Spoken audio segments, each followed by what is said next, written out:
मेरा नाम संदीप है। बचपन से ही मैं एक बहुत शर्मीला किस्म का लड़का था, लेकिन जवान होते होते मेरे अंदर हवस की आग जागने लगी थी। लड़कियों के जिस्म को गंदी नज़र से देखता रहता था, मेरे अंदर आग लग जाती थी। मन करता था कि उस लड़की को उठा लूं। न जाने क्यों मेरे जज्बात बेकाबू हो जाते थे। जो भी लड़की देखता उसके पीछे पीछे घूमता फिरता और उसके जिस्म का जो भी हिस्सा खुला नजर आता मेरी नज़र वहीं अटक जाती थी। किसी काम में मन नहीं लगता, बिल्कुल नकारा हो चुका था। एक दिन मेरे पापा बहुत बीमार गए, मुझे बुलाया, कहा, संदीप तुम्हारी हरकतों से मैं बिल्कुल परेशान हो गया हूँ। मैं जिंदा बचूं ना बचूं, चाहता हूं कि मेरा काम अब से तुम संभालो।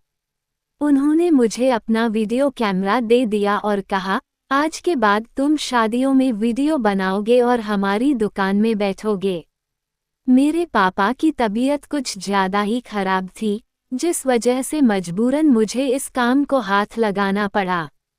जल्दी ही मुझे मूवी बनाने का पहला कॉन्ट्रैक्ट मिला तो मैं शादी में पहुंच गया। वहां पहुंचकर मुझे एहसास हुआ कि यह काम मेरे मतलब का है। मैं दुल्हन की तरह तरह के पोज में फ़ोटो ले लेता। शादी में खूबसूरत लड़कियां मनरा रही थी और मैं उन सब की वीडियो बनाता रहता। घर पर जब आया तो न जाने क्यों अपने काम से बहुत खुश था।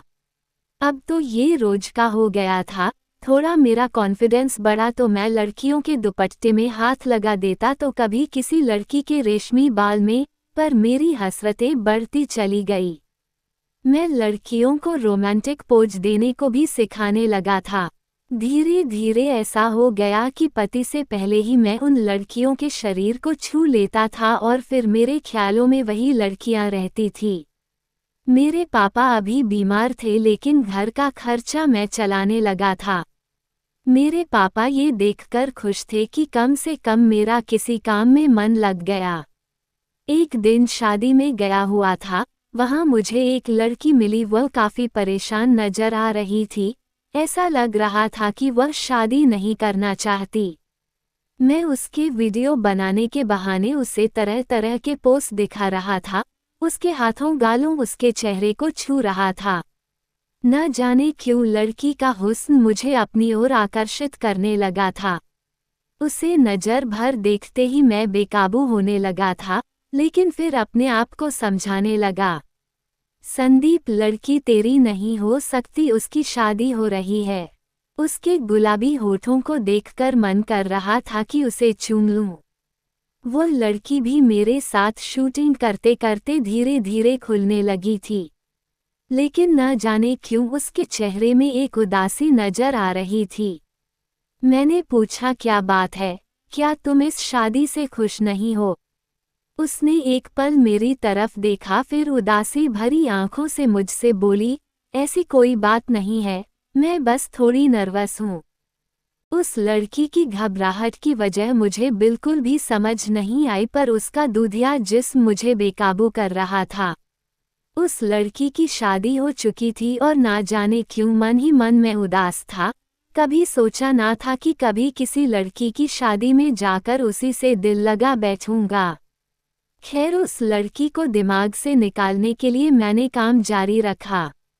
एक दिन मैं शादी में था तो मैंने देखा एक 40-42 साल की औरत मेरे पास आकर मुझे अपना वीडियो बनाने को कहा।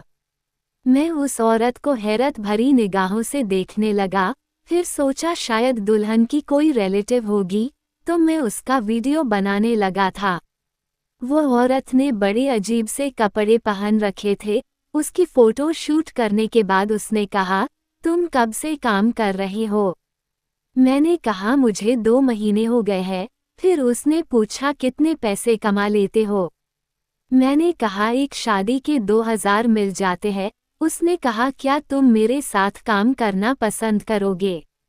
मेरे 3 घंटे की शूटिंग है, मैं तुम्हें लाखों रुपए दूंगी। ये बात सुनकर मेरा सर चकरा गया और मैं उसे हैरत भरी निगाहों से देखने लगा। शादी के पूरे 1-2 दिन शूटिंग में भी मुझे सिर्फ 2000 मिलते हैं, 3 घंटे में लाखों रुपए देने की बात कर रही थी तो मैं हैरत में था। तो उसने कहा, क्या बात है, क्या सोच में डूब गए? उसने फौरन अपना कार्ड निकाला और मेरे हाथों में थमा दिया। अगर तुम्हें मंजूर हो तो मेरे फ्लैट में आ जाना और बात कर लेना। जब मैं घर लौटा तो उस औरत की बात ही मेरे दिमाग में घूम रही थी। मेरे घर पर शादी के लायक 2 बहनें बैठी हुई थी। शादी तो ऐसे नहीं करवा सकते, उसके लिए लाखों के तहत चाहिए। हमें इतना ज़्यादा कॉन्ट्रैक्ट भी नहीं मिलता था। शादी के सीज़न में थोड़ा बहुत काम मिल जाता था। ऑफ सीज़न में बहुत हालत खराब होती थी, किसी तरीके से हमारा घर ही चल पाता था। बहनों की शादी के लिए पैसे इकट्ठे नहीं हो पाए थे। मैं सोच में था कि मैं क्या करूं। मेरे पापा की तबीयत अभी काफ़ी हद तक ठीक हो चुकी थी, लेकिन उन्होंने अब तक काम नहीं संभाला था। मैंने सोचा पहले उस औरत से जाकर बात करके देखता हूं कि मामला क्या है। अगली सुबह मैं उसके एड्रेस में पहुंच गया। दरवाजे की बेल बजाई तो उस औरत ने आकर दरवाजा खोला। उससे नजरें मिलते ही मुझे एक हैरत का झटका लगा था।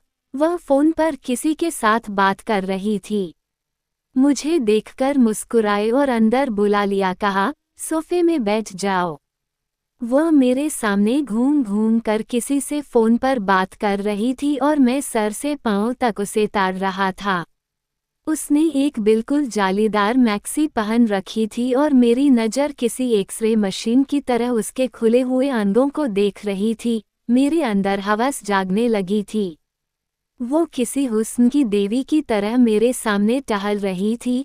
थोड़ी देर बाद उसने सामने टेबल पर पड़ी सिगरेट की पैकेट उठा ली और सिगरेट का गस्त लगाने लगी थी।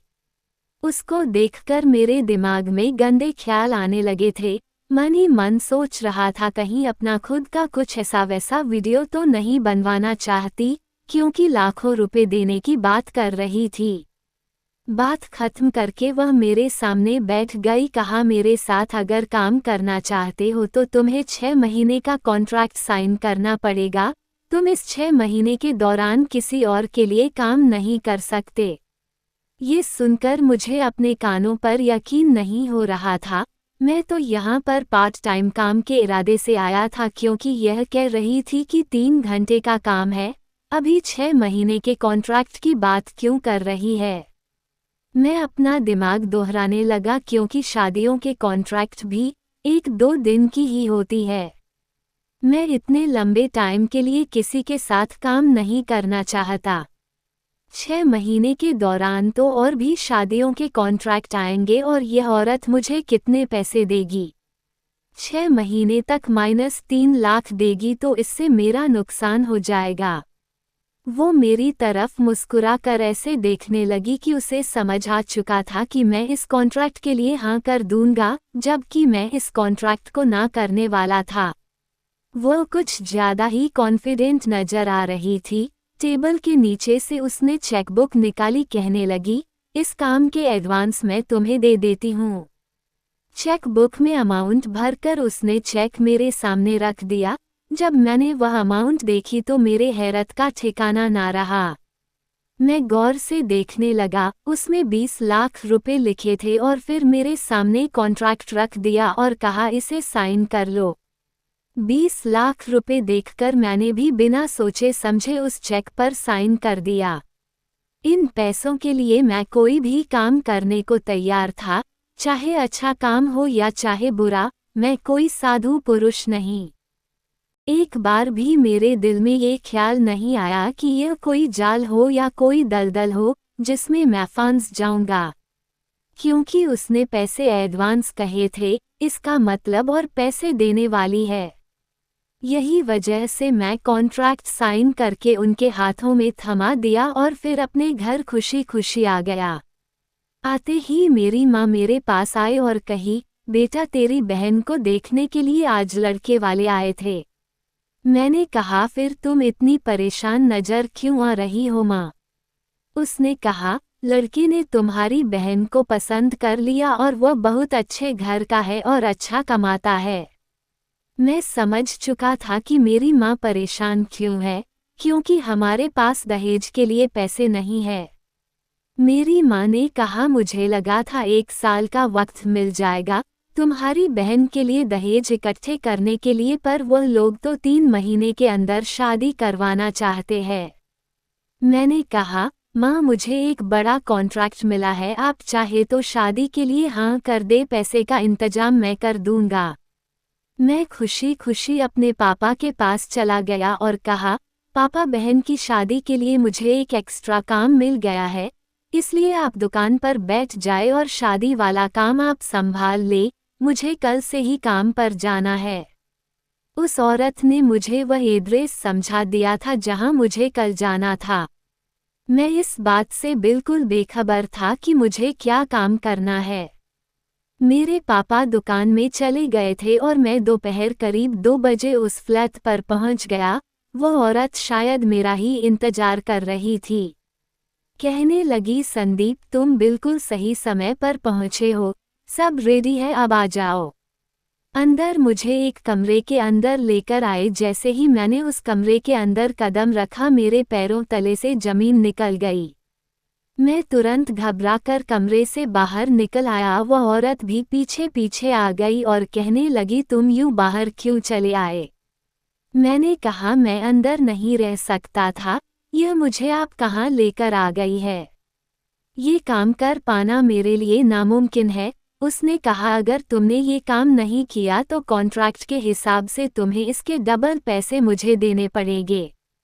तुम्हें हर हाल में 6 महीने तक मेरा काम करना पड़ेगा। ये सुनकर मानो मेरे सिर पर आसमान टूट पड़ा। मैंने कॉन्ट्रैक्ट जल्दबाजी में पढ़ना जरूरी नहीं समझा था। मैंने सोचा था जो भी काम होगा मैं कर लूँगा, पर जो नज़ारा मैंने अंदर देखा था, मेरा दिल चीख चीख कर कह रहा था, संदीप इस काम के लिए ना कर दो। परेशान होकर मैं घर आ गया था। ना मुझे खाने का मन कर रहा था, ना ही नींद आ रही थी। मैं सिर्फ यही सोचने लगा था कि अगर मैं ये काम नहीं करूँगा तो इसके डबल पैसे कैसे चुकाऊँगा। मैं किस नर्क में पैर रखने जा रहा हूँ। मैं लड़कियों को हाथ तो लगाता था, लेकिन कभी ऐसा काम करना पड़ेगा मैंने सपने में भी नहीं सोचा था। 6 महीने के लिए तो मैं बुरा फंस चुका था। अगले दिन फिर से 2 बजे मैं वहां पहुंच गया। औरत मुझे देखकर पूछी, तो तुमने क्या फैसला किया? काम करोगे आज या दुगुना पैसा चुका दोगे? मेरे पास कोई रास्ता नहीं था। मैंने कहा, मैं आपका काम करने को तैयार हूँ। वो औरत मुझे कमरे के अंदर लेकर चली गई थी। 1 घंटे तक वहां फोटो शूट करने के बाद मेरे दिल की धड़कन बहुत तेज हो गई थी। मैं पसीना पसीना हो गया था। ये मैं किस मुसीबत में पड़ गया था। मेरे पैर बुरी तरीके से कांप रहे थे। मुझे उस लड़की का चेहरा याद आने लगा था जो अपनी शादी में परेशान थी और फिर भी ना चाहते हुए भी उसे शादी करनी पड़ी थी। जैसे ना चाहते हुए भी अब मेरे पास बचने का कोई उपाय नहीं था। आज पहली बार मेरी आंखों में आंसू आ गए थे। मुझे लगता था कि मेरे अंदर एक हवस छुपा हुआ है। उस फ्लैट के अंदर मेरा दिल ढल चुका था। अगले दिन जब मैं काम पर गया तो एक कम उम्र की लड़की रोती हुई नजर आई। मेरा दिल बहुत नर्म हो गया था। मैं अंदर जाकर हर एंगल में कैमरा सेट कर दिया, पर अंदर ही अंदर न जाने क्यों मेरे दिल के सैकड़ों टुकड़े हो गए थे। मैंने अपनी आंखें बंद की और शादी वाली वो लड़की जिसका नाम नीलम था उसी के ख्यालों में खो गया। उसके बाद आज भी मेरा वही हाल हुआ जो पहले हुआ था। पर धीरे धीरे ये काम में मुझे मजा आने लगा था, क्योंकि मेरे अंदर की आत्मा मर चुकी थी। मैंने इतनी तकलीफ झेली थी कि मैं इंसान से हैवान बनने लगा था। मेरे अंदर कुछ मर चुका था। मेरी माँ एक दिन खुशी खुशी कहा, बेटा तेरी बहन का रिश्ता तय हो गया है। 3 महीने के अंदर मेरी बहन की शादी थी, लेकिन मेरे मन में जरा भी खुशी नहीं थी। मेरी माँ अब मुझसे पूछने लगी, क्या बात है बेटा, तू दिन पर दिन इतना सूखता क्यों जा रहा है? मैं क्या कहता कि मैं अपनी भूल की सजा भुगत रहा हूँ। आखिर वह दिन आ ही गया था, मेरी बहन की शादी का दिन। शादी में लड़की वालों की तरफ से कई औरतें आई हुई थी, शादी में डांस कर रही थी। अचानक मेरी नज़र एक औरत पर पड़ी तो मेरी सांस अटक गई। मैंने उस औरत को पहचान लिया था। मेरी माँ ने बताया कि वो मेरी बहन की चाची सास है। जब मैं उसके पास गया तो उसकी भी जान सकने लगी थी, उधर मेरी भी जान सकने लगी थी। मैं किसी तरीके से उसे नमस्ते किया। माँ ने कहा, बेटा ये तेरी होने वाली सांस है। मैं अपनी माँ की तरफ देखने लगा, मुझे समझ में कुछ भी नहीं आ रहा था। मेरी माँ कह तो रही थी कि बहन के ससुराल वालों की तरफ से एक लड़की से मेरा रिश्ता तय कर रही है। वो लड़की दूध सी खूबसूरत थी। मेरी माँ ने उस लड़की को मेरे सामने बुलाया और उसे देखकर मुझे हैरत का झटका लगा।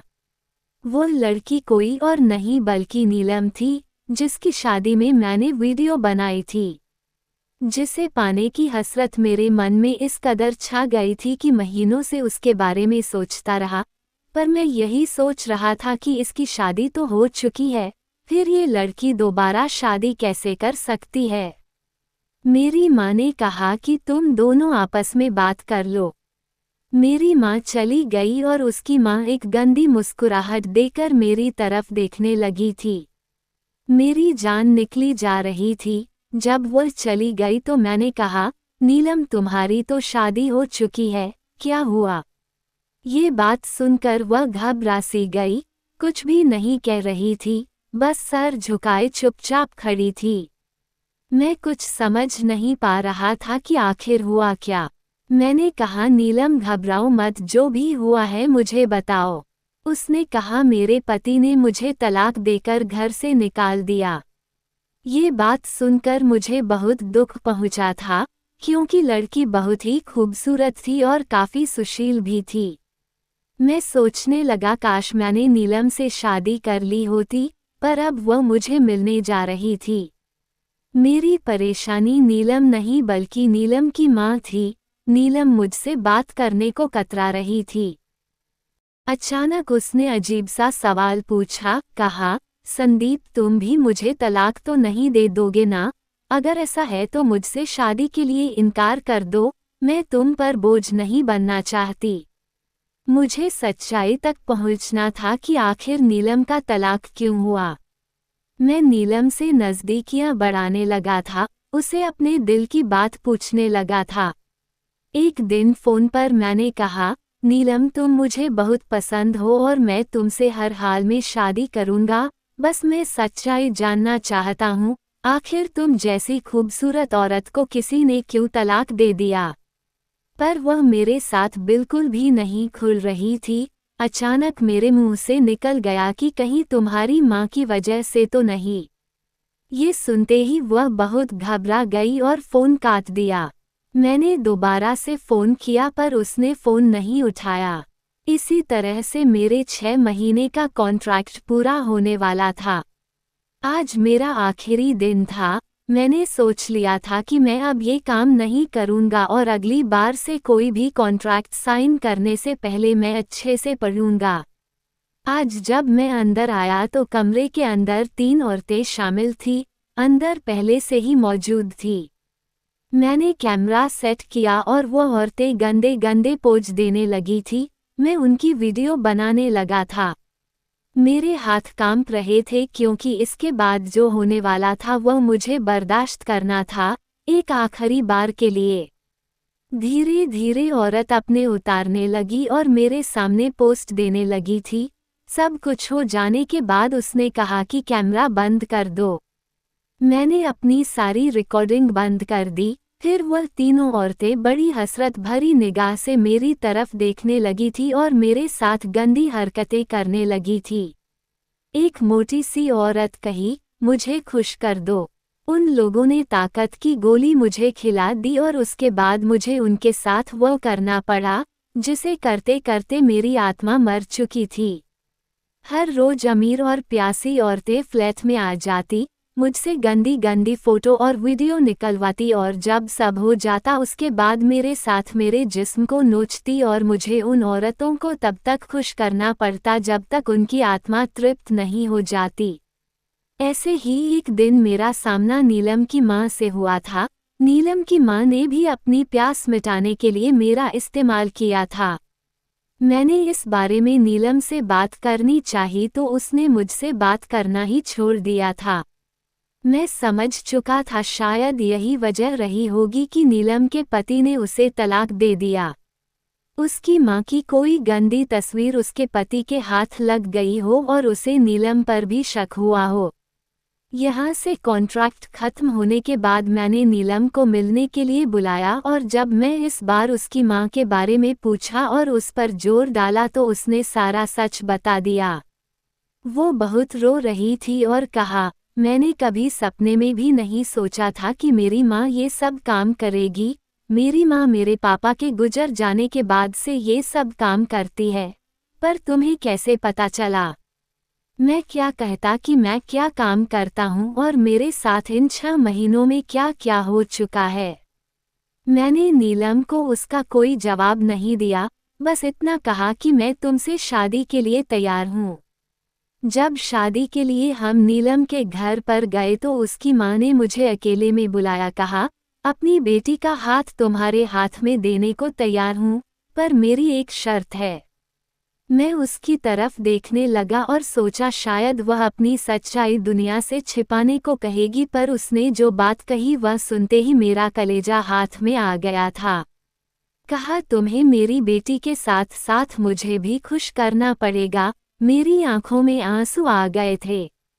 मैंने कहा, ये क्या कह रही है? वह मोबाइल से वीडियो निकालकर मुझे दिखाने लगी जहां मैं उसके साथ। मेरा चेहरा डर के मारे बिल्कुल लाल हो चुका था। मेरे पास अब कोई रास्ता नहीं बचा था, वह मुझे बदनाम कर देती।